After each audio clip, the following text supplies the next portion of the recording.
The mail slot let it through on a Tuesday, 9:14 in the morning.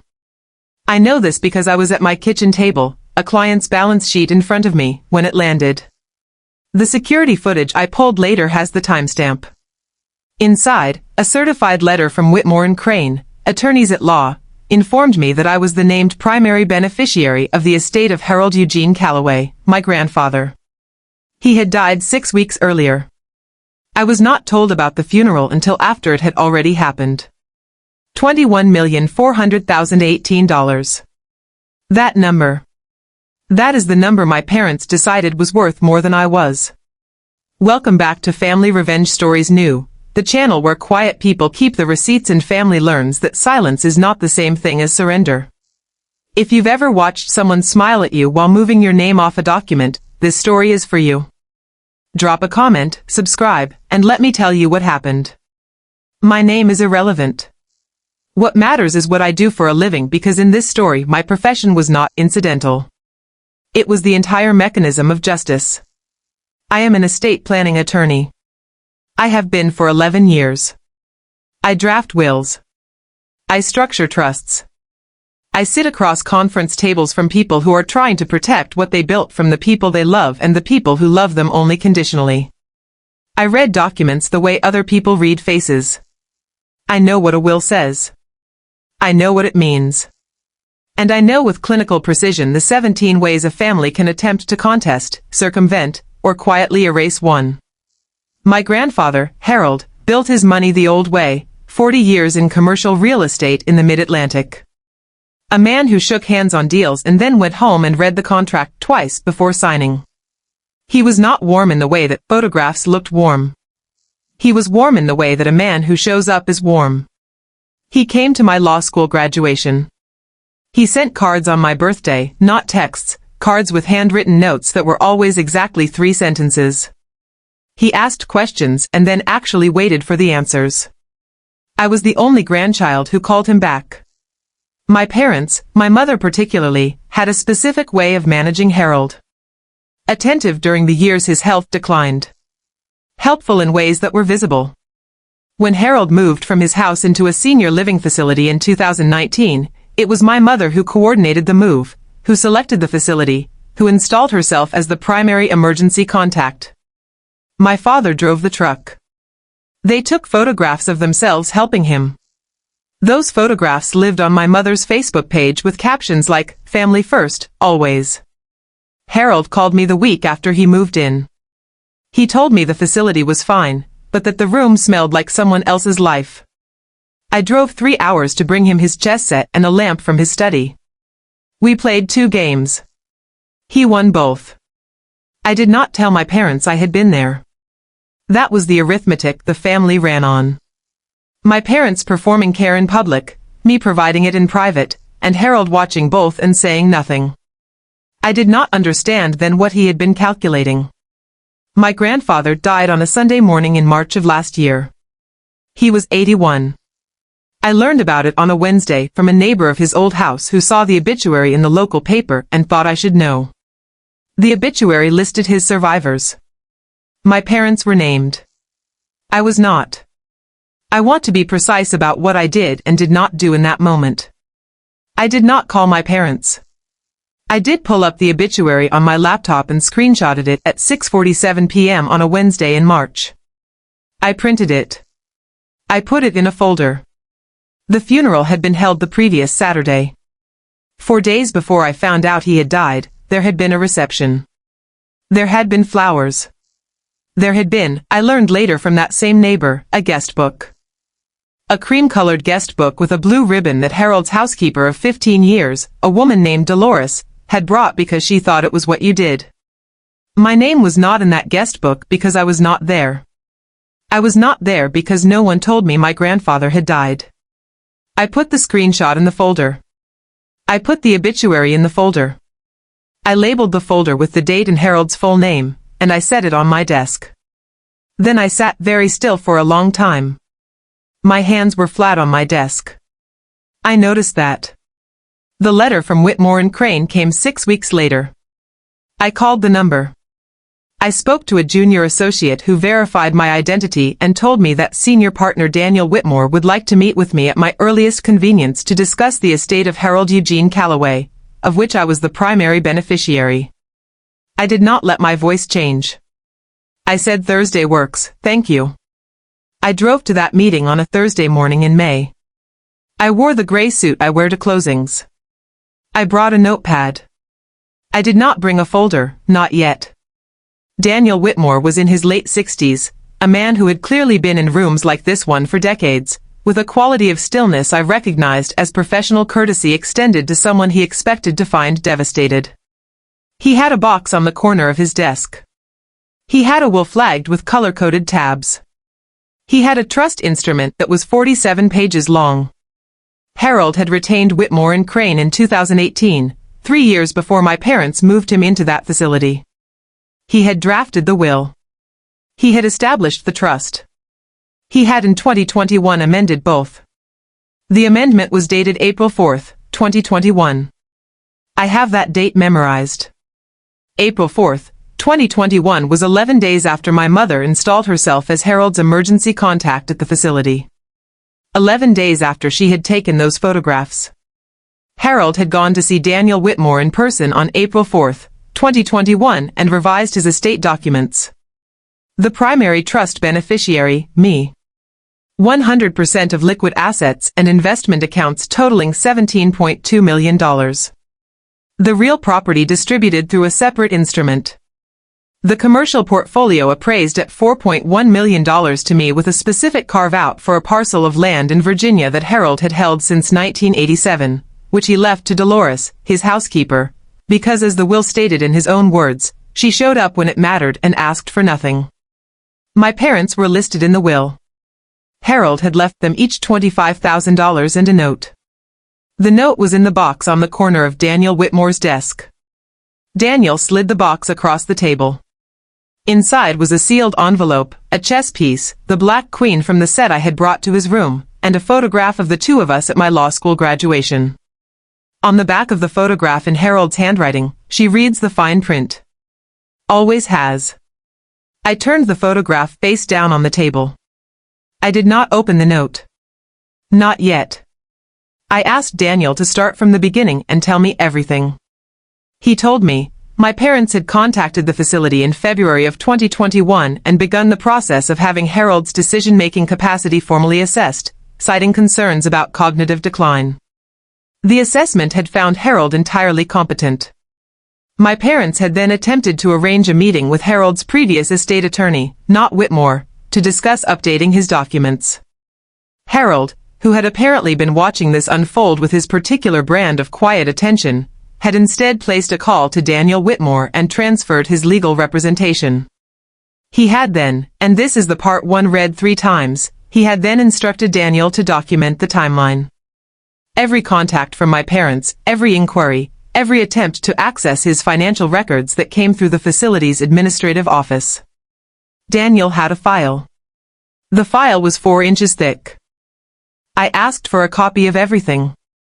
Daniel said he had anticipated that. I sat in that office until the afternoon. I read the 47-page trust instrument. I read the amendment. I read the 4-inch file. The second revelation came on page 31 of that file.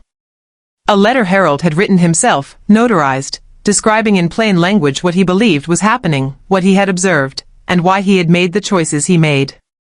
He wrote it the way he played chess, no wasted moves. The letter ended with 1 sentence. I will return to that sentence. I drove home. I put everything in a new folder, organized by date. I read it all again from the beginning. Then I made dinner. I put a record on. I did not call anyone. My parents called me. 2 weeks after the meeting with Daniel Whitmore, my mother called on a Saturday morning with a particular tone she uses when she is delivering news she expects will require management. She told me, in a voice that was almost gentle, that they had been working with the probate court and that things were a little complicated with Grandpa Harold's estate. She said they wanted to have a family dinner. She said there was a lot to sort through and it would be better to do it together.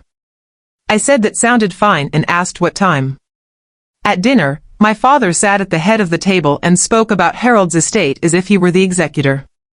He used the phrase what Harold would have wanted 4 times. My mother talked about the family home, a property Harold had sold in 2015, so that was simply not a thing that existed, and about keeping it in the family. My younger brother, who had flown in from Charlotte, talked about investment strategies for the portfolio. None of them had seen the will. None of them knew what was in it.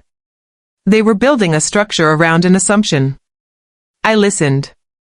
I ate my food. I asked no questions. After dinner, my mother walked me to my car and told me, with the careful warmth of someone selecting their words, that she hoped I understood that Harold had needed a lot of support in his final years and that the family, meaning herself and my father, had carried that. She said she hoped I wasn't going to be difficult.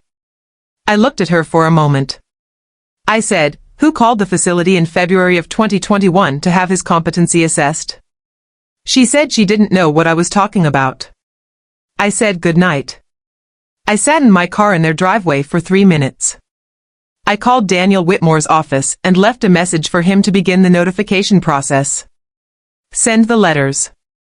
If you've ever watched someone call themselves a caretaker while keeping another person's name off the funeral guest list, you already know what kind of letter gets sent next. Stay with me. This is where it gets very, very quiet. 3 weeks after the letters went out, my parents called a family meeting.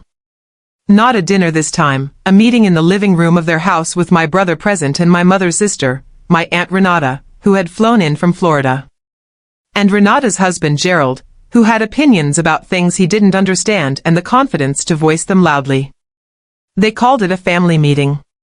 I understood it as something else. I brought a folder. My mother had arranged chairs in a circle, which I thought was a significant choice. She opened by saying that the family needed to present a unified position. She talked about what Harold would have wanted. My father spoke about the legal costs of a prolonged dispute being bad for everyone. Gerald said the word contested several times as if he had just learned it. My brother, to his credit, was quiet. He looked at his phone. He looked at the floor. My mother then explained in a tone that had shifted into something harder and more direct that Harold's estate had clearly been structured under undue influence. Her phrase, the legally operative phrase, and that they intended to demonstrate that I had manipulated an elderly man with cognitive decline. She said this while looking directly at me. The room waited for me to respond.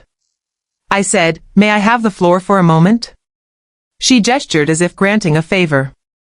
I opened the folder. I placed Daniel Whitmore's engagement letter on the coffee table. I said, "Harold retained independent legal counsel in 2018, 3 years before any of what you're describing." I placed the amendment dated April 4, 2021 on the table. I said, "He amended his documents 11 days after you arranged to become his emergency contact at the facility." I placed the competency assessment on the table, the one my parents had commissioned, the one that had come back finding Harold entirely competent. I let my mother read the letterhead. She had ordered that document. It was her own evidence. Gerald said something about lawyers being manipulated. I put the 4-inch file of documented contact attempts on the table. I didn't say anything. I let the volume of it sit there. My mother's voice went up. She said I had always been Harold's favorite and that favoritism was not the same as intent and that a court would see through this. My father stood up. He used a word he has never used with me before, and I want to be precise. I wrote it down later in my notes with a timestamp because I knew that moment would matter. I said very quietly, "Sit down, please." He sat down.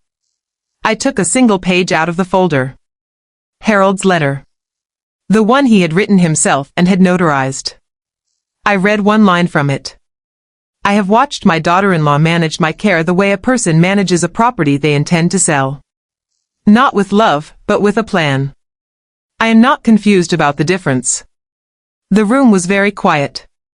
Renata put her hand over her mouth. I placed that page on top of the stack. I looked at my brother. He was looking at the table. He said, without raising his head, "I didn't know about the funeral." His voice was flat and honest. I noted it. I picked up the black chess queen from my jacket pocket, the one from Harold's box, and I set it on top of the stack of documents on the coffee table. I said, he always played black. I said black had to be smarter because black goes second. I put on my coat. I said, I'll see you in probate court. I walked out. The contest was filed. It was dismissed. Probate court reviewed the timeline, the competency assessment commissioned by my own parents, the 4-inch documentation file Daniel Whitmore had built on Harold's specific instruction, and the notarized letter. The contest was dismissed without a hearing. 12 words in the dismissal order. Testator's capacity and intent are not subject to reasonable dispute. The trust dispersed in full. $17.2 million less taxes and legal fees. The commercial property portfolio transferred. The Virginia parcel went to Dolores, who called me, and whose voice on the phone was the only time in this entire story I had to put my hand over my mouth for a moment before speaking. My parents received their $25,000 each. They received their notes. I do not know what Harold's note to them said. That was between Harold and them. My brother called me 8 weeks after the meeting. He said he needed to tell me something. He said he had known about the plan. Not the legal mechanism, but the general intent to manage the estate situation, and that he had gone along with it by staying quiet. He said he was sorry. He said it without qualifiers. I told him I heard him. I told him I was not ready to have a longer conversation, but that I had heard what he said. That was honest. I left it there. Renata never called. Gerald never called. My parents filed a second challenge 6 months later through a different attorney. It was dismissed in 48 days. The black chess queen sits on my desk at work, between my computer and my lamp. I look at it when I'm in a client meeting and someone across the table is explaining to me why a document doesn't mean what it clearly says. It is a useful thing to look at in those moments. The money went through legal channels and then through mine. I established a scholarship in Harold's name at the university where he earned his degree, the Harold E. Callaway Scholarship in Business and Ethics, awarded annually to a first-generation student. The first recipient was named last spring. I sent Dolores a photograph of the announcement. She sent me back a card, handwritten, 3 sentences. I donated a portion to the legal clinic at my law school, the one that provides estate planning services to elderly clients without resources, because Harold's situation had taught me something specific about what happens when a person without a lawyer meets a family with a plan. The rest I invested, carefully, in writing, with witnesses. I want to tell you what I did not do in this story. I did not fight because I was angry. I do not think anger is a particularly useful tool. I fought because a man I loved had taken 11 careful years to build a legal structure that said, I see what is happening, and I am choosing something different. He had trusted that the structure would hold, and that there would be someone on the other end of it who knew how to hold it with him. Calm is not the same thing as weak. My family had confused the two my entire life.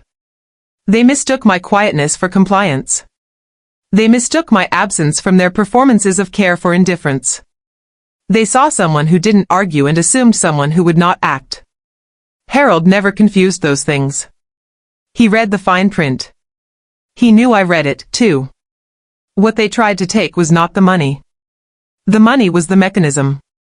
What they tried to take was the last clear statement of a man who had been watching and weighing and deciding for 81 years, and who had chosen deliberately, legally, with witnesses to say, this one. This one showed up. I was not going to let that statement be erased. Not by grief. Not by pressure. Not by a dinner table full of people who decided the guest book didn't need my name in it. The document said what it said. I made sure it said it where it could be heard. If this reminded you that the person who never makes a scene is not the person to underestimate, keep that. If it reminded you that showing up quietly and consistently is a thing that gets noticed, even when you think it isn't, keep that, too.